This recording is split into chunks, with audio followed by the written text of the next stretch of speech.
Hi. So you have answered most, if not all, of my questions that I came here with, so thank you for that. Don't rub it in for that guy. He's already mad. Abraham, why do you pick the guy who has no questions? His life's perfect. So one question that has come up from the things that you say is, so when you were talking about your fire feature and everything, don't worry about the amount of gas you're using and just basically consume and believe in the universe's ability to supply desire. So that's so big. You've got a choice. You can believe in shortage or you can believe in abundance. Take your pick. But you can't do both. Right. And I believe in abundance. Next. One thing I guess I struggle with so much. I mean, we have oceans that have islands of plastic in them, and how do you continue to consume everything because the world is abundant and then watch? By understanding that when, as an individual or as a mass consciousness, when you create or see a problem, simultaneously you see or create a solution. So the physical environment, the universe, expands through the very thing that you think you're wanting to avoid. If you believe that things as they are will always and only be what is, then we can understand how you could support your belief in the shortage of something, because you say there's only this much that we've found. It's a finite amount of something, and if we are irresponsibly utilizing it, squandering it, wasting it, then it could be in short supply. But when you apply the greater laws of the universe and you acknowledge that when something seems in short supply, that then desires to either find more of it or desires to replace it with something more effective are born.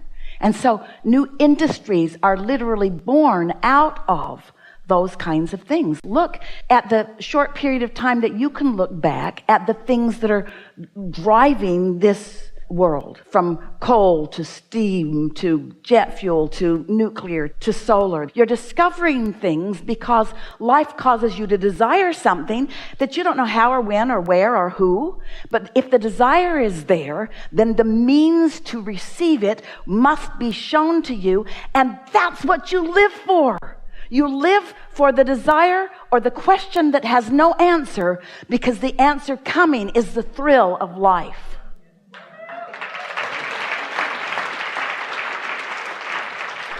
So, wouldn't it just be really a kick in the pants if all of that waste that you're worried about is the future fuel of the world? That would be amazing. I think it shall be. It's not far-fetched. No, it's not. Within everything there is something. That's really profound. You may write that down. Thank you. I think that we appreciated your point. We appreciated your vantage point. And we really appreciate the conversation. I appreciate you clearing up my doubts. We just want you to answer these questions from the standpoint of your inner being. Do you believe in infinity or finite? Do you believe in forever or temporary? Do you believe in more or less? Do you believe in abundance or absence of abundance? Do you believe in energy or nothingness? Do you believe in something or nothing? And the wonderful thing is that every time someone gets focused upon the absence of something that they want, you know what happens? They create the presence of it. And sometimes future generations have to be born to discover it, because the person who has focused upon the absence of it won't let themselves believe in the presence of it.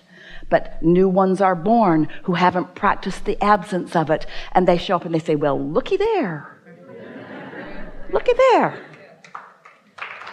Yeah. There must be someone over here. There must be someone over here. Sorry, there's no one over there. Right here. I'm a very empathetic person. And it's easy for me to connect to other people's pain. And Well, again, you have our condolences. Sorry? You have our condolences. Exactly. And our wonder, why would you do that? I know. I honored that until today. So, You know what compassion is? Because you think that that's what that is, that empathy. But here's what true compassion is. Compassion is looking at another through the eyes of their inner being. and I get that. I see that today. Absolutely. So you have to sort of practice that and just don't let it get going. Momentum has a lot to do with that. And over time, you can all garner some momentum about those things. And it's seen by most as virtuous. And we're not asking you to ignore. In other words, sometimes by noticing that somebody's in trouble, you have an inspire to be of value. We're not asking you to just walk away. We're asking you to tend to your own vibration so that you have something to offer.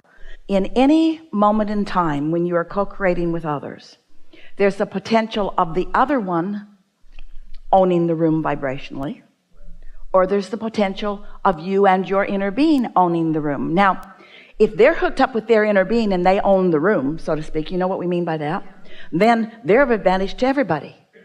And so we're not asking you to be the dominant one all the time. There are lots of people who get tuned in, tapped in, turned on, who are of value when they're blowing and flowing. You just don't want somebody who's not connected to source energy to be owning the room. And that's what people who feel like victims do. That's what people who feel sorry for themselves do. When they get going like that, and they tell you those really sad stories, and they get your attention, and they own the room from their place of complete diminishment, that's what we're asking you to just be aware of, you see. Because nothing good is going to come from that, not now. Somebody needs a nap or a lobotomy. So instead of empathizing or nurturing them through their pain, focus on the greater vision that you have for their life and yours. But do you remember what we said to you just now, to your really early question? And we said, if it doesn't feel good, don't spend any time on it. And if it does feel good, milk it. Right. So where does nurturing them through their pain fit into that? Agreed. So instead, then focus on the positive vision you want for their life.